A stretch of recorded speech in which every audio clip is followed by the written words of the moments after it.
Groin pain is a very common entity. A lot of it is due to nerve pathology. The reason being is that one of the most common surgical procedures is done, especially in men, is an inguinal hernia repair or some type of hernia repair in the groin area.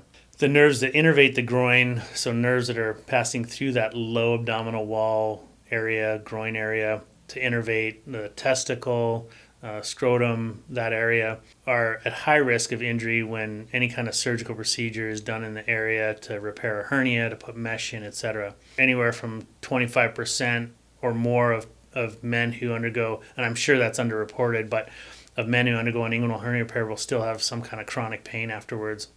Then it just becomes a matter of is it livable pain or is it debilitating pain? And there's thousands and thousands, tens of thousands of people who are walking around with debilitating groin pain because of a hernia repair procedure. It's another type of peripheral nerve problem that can be very well treated.